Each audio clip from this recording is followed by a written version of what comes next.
So my name is Kudakwashe Manjonjo. I'm based in Harare, Zimbabwe, but I am doing my PhD at Wits University, the University of Witwatersrand. My PhD is in sociology, and my research is on money changes and how they influence the monetary system in Zimbabwe. That's the easiest way I can explain it. It's a lot more complicated than that, but that's what I'm looking at. I totally enjoy political economy issues. I enjoy bread and butter issues, basically things that people usually think are boring, but we realize they're important. Things like inflation or logistics of how food moves around or education. Those kind of things, I really enjoy writing about that and talking about it and conversing about it. I'm also a sports fanatic. Love sports. Love sports. That's if I was not, if I didn't have the fortune of being a semi-academic and doing a lot of the work that I do, I definitely think I would be more in the sports industry. It's a pleasure of mine to do those things.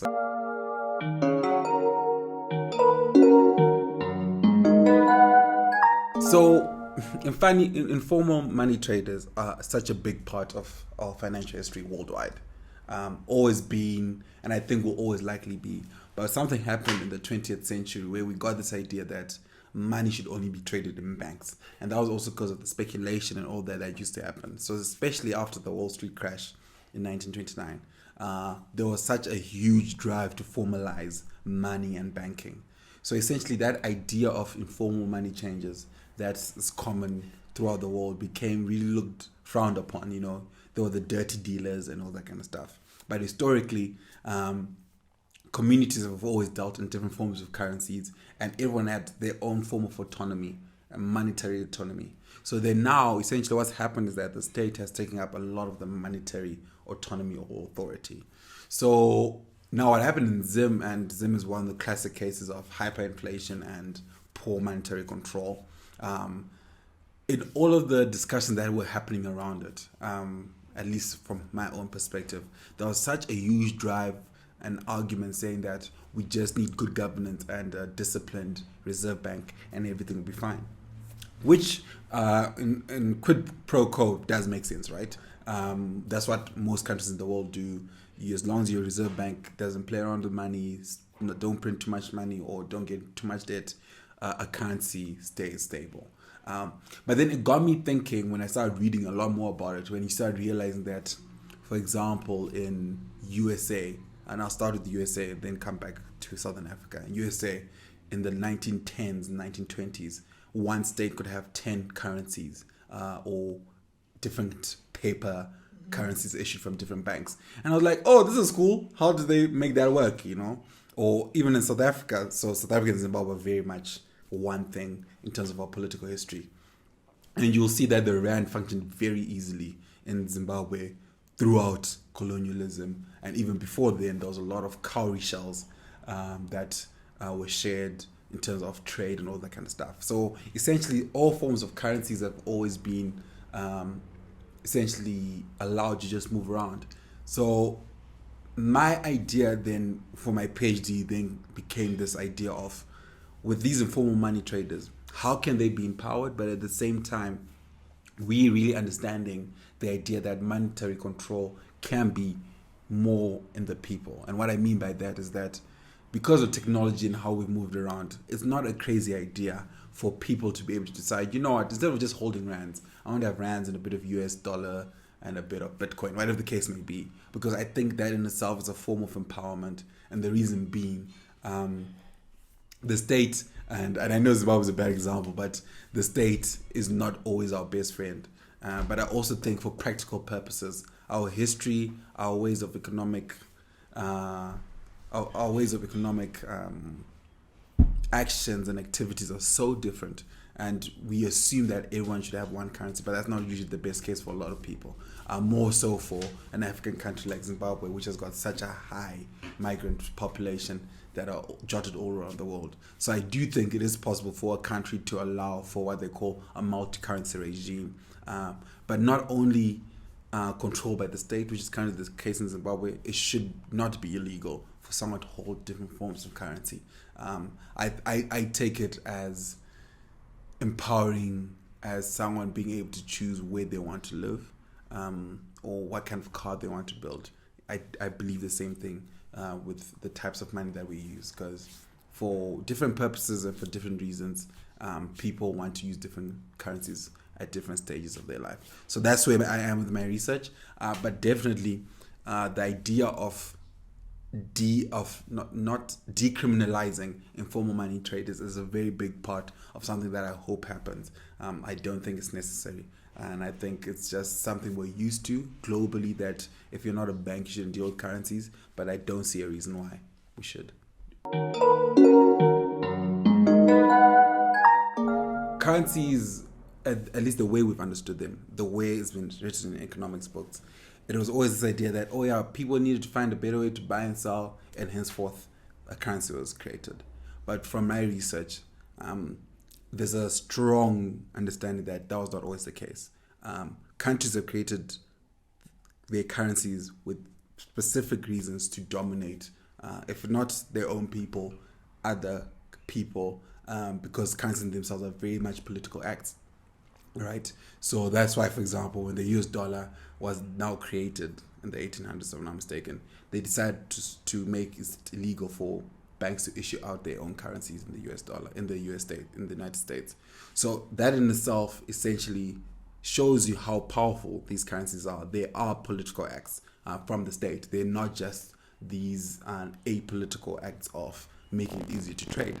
And the US dollar is the global currency. The South African rand is the Southern African currency, but that does not always suit the people on the ground, and you'll see that because of the way monetary logic has been told upon us, we always think that what the state tells us money-wise is always best. But I think the Zimbabwe case has shown us that is not always the case. So the act of a people or peoples or communities refusing a currency or using it when they see fit for them is a form of a political act to control the situation. Actually, I'll give you a great example that's actually happening as we speak.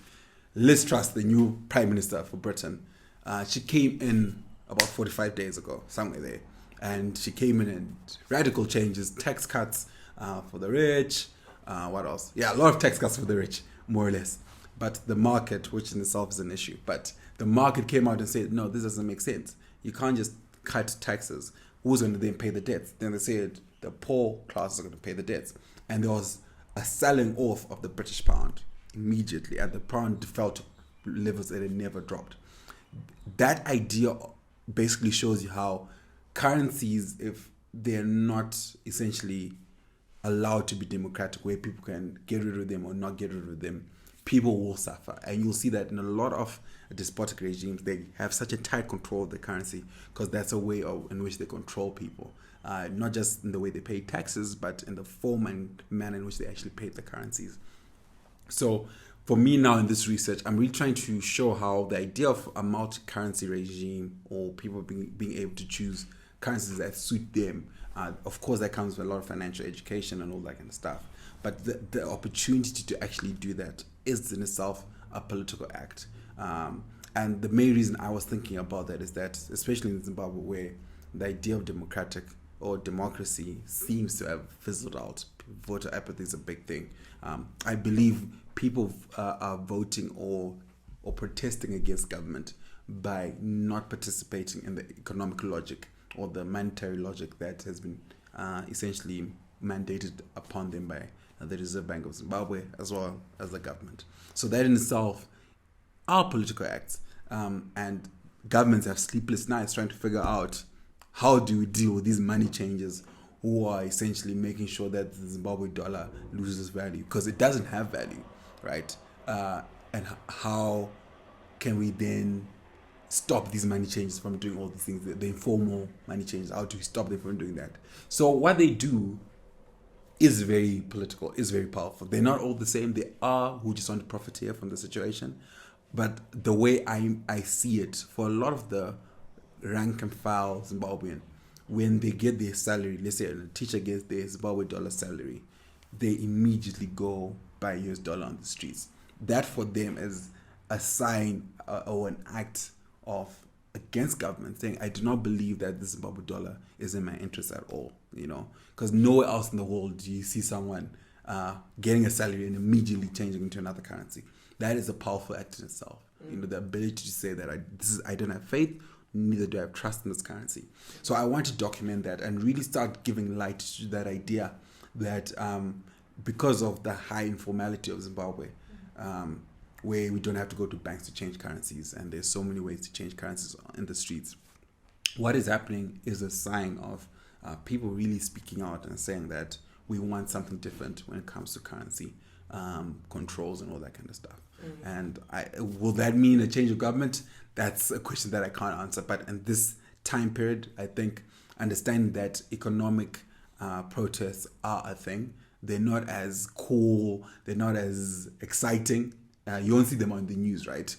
People going around changing their currencies, but they're just as powerful. And I think also they're safer, because we also have to imagine different ways of people speaking out against government. We can't always be protesting in the streets and the likes, but taking these examples and really showing how people are trying to speak out against government for their own sake, but at the same time, they're also speaking out against their government. These things have to be documented so that to keep governments accountable, first of all, but also to show people that yes, you may not have a voice in the ballot as you'd like, but what you're doing in itself is a very political act, which is powerful.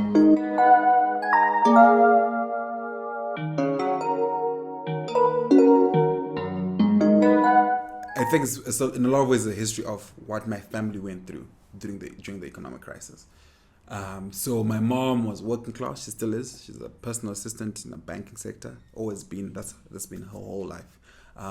So because of the strength of financial system in Zimbabwe in the 90s, I got such great benefits. My mom was one of the first women to own land in her own name in the early 90s. Unheard of. She was there. We had a house. Loans were not easy for her because she worked in a bank.